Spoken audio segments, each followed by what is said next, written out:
Jeremy Sochan is not a very nice man. I want some nasty. Are we having fun yet?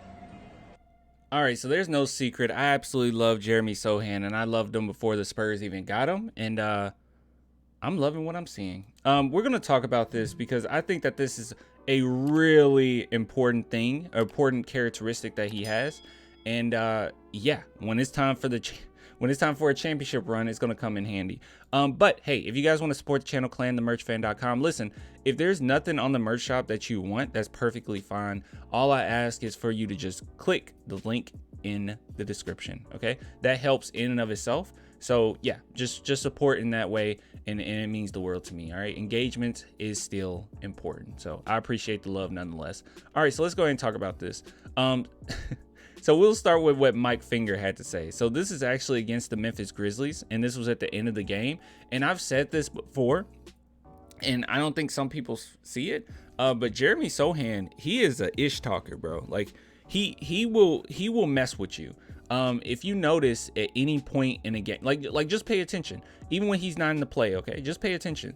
His opponent is constantly like saying something to him or pushing him off of him, or getting irritated and looking at the refs. It happens often because Jeremy Sochan, he does enough to irritate the other player, but not enough to give him a tech. And I absolutely love that so much. He's like a mosquito, man. It's just very annoying. But here it is. All right. Per eyewitness reports from one Keldon Johnson, renowned NBA tough guy Steven Adams called Jeremy Sochan a dirty little bastard. Sochan got a kick out of that, and the Spurs love the way their cheeky rookie keeps looking for trouble. And here we can see here, Steven Adams' side of the story told with a smile. In the last play of the game, he was messing me around, pinching me and stuff. I was like, get out of here, dude. He punched my nipple. I was like, get out of here, you dirty bastard. Trying to break my concentration. I absolutely love this. And you know what I love about this the most? It's not a gimmick. It's more so icing on the cake when it comes to a player like this, because he is skilled. Okay, he can get a bucket, he can pass the ball, he can play defense. He's a great glue guy, very high IQ, can guard 1 through 5. This is not a gimmick. This is just icing on the cake for a guy like this. He already plays with so much toughness, and I feel like, and this might sound disrespectful, but like I feel like some players in the league, most of their play is based around the way that they talk crap. I mean, let's just be honest. Now, Draymond Green, maybe not so much, but nowadays he's not necessarily as good as he used to be, and a lot of his game or a lot of what he brings now is trash talk. And then the same thing with Pat Bev. I personally don't think Pat Bev's that good. I mean, some people think he is. I think he plays with a lot of heart. But a lot of it comes down to a gimmick, okay? It's just a lot of trash talk for nothing, that amounts to nothing. But I don't necessarily think that'll be the case with Sochan, nor is he very like vocal with it. It's really small stuff. And he even does it with like his friends. I don't know if you guys recall this. This was during the Summer League. Shout out to Hoops Nation for posting this. I was actually looking for where I posted it, but I couldn't find it anywhere. But we can see here, he does it even with his friend Ty Ty. If I can. Take, baby. Hey, Ty Ty, they ain't gonna pass it to you. They ain't gonna pass it to you. Hold on, you might not be able to hear that. Let me bring this up a little bit because it's so low. All right, let's try that again. Yeah, now listen to him, just talking stuff, and he wasn't even playing. He's just on the bench. Hey, Ty Ty, they ain't gonna pass it to you. Right here. They ain't gonna pass it to you. Just little stuff, you know what I mean? Like, that's what I'm trying to say. Like, he does this all the time. This is nothing new. Or even if we're talking about, okay, this is a low-key plug, okay, low-key plug. But if you guys recall, when they asked him, hey, who is what comes to mind when you think bricks? And he said like Russell Westbrook. Like he talks trash. He's a pest, man. He's an absolute pest, and I love it. I think that this is going to really benefit us when we're really looking into the future. I wouldn't be surprised, and I know that this is going to sound like insane. People are going to say you don't know what you're talking about.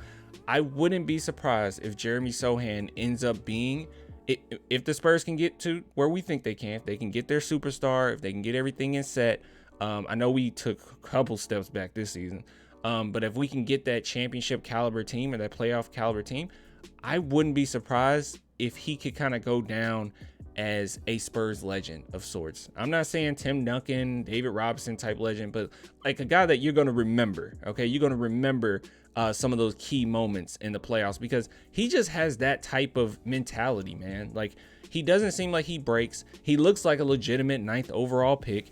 And a lot of people that were like, and I'll be honest, I did the same thing. Like, but a lot of people that were like, oh no, Tari Eason. I really like Tari Eason. And I think that he would have been a great pickup as well.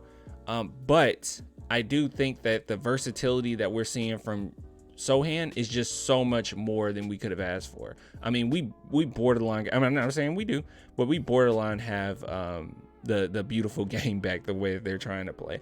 So I absolutely love it. Another thing too, just want to bring this up. So with Tari Eason, and I said this before, but if you, by the way, this subject is over with. Okay, so if you want to end the video, you can. I just want to talk about Tari Eason for a minute.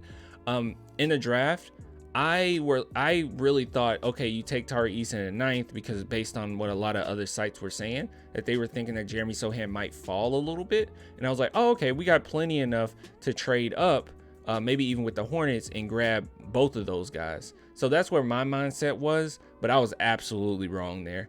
But at the end of the day, at the very beginning, I always wanted Sochan on the squad. So I'm absolutely happy to see him here.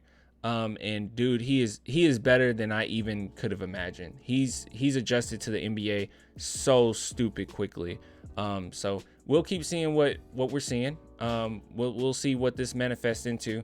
But right now, I'm loving every bit of it, every second of it. And this type of stuff, it might seem small now, it might seem petty now, but this is going to be huge in the future, this type of mentality, because you got to have guys like this. You just have to. Last point that I want to make as well is this. This type of mentality, I feel like it's been missing for a very long time. And I mean very long time. While I love me some DeMar DeRozan, while I love LaMarcus Aldridge, I really liked these guys, okay, when they were with us. At the end of the day, we all knew when it's all said and done, we're not gonna do much, right? Like, they're gonna come up small at some point, they're gonna disappear at some point. They just don't have that cutthroat, you know, like during the regular season, maybe it's here and there, but for the most part, it seems like, oh no, they're just, you know, trying to have fun. And they always felt like the B guy, right? Like the second guy, the Robin to whoever you need here to be a superstar and be that nasty player. So as far as this type of mentality, I just feel like it's been missing a very long time. Okay, very long time. Is Sochan as good as LA and DeMar? Of course not. But you get my point here. It's the mentality, and I think that he brings that nasty guy that you're gonna need going forward. Every successful team has it, or for the most part, most successful teams have it. You look at the Bucks, they have it.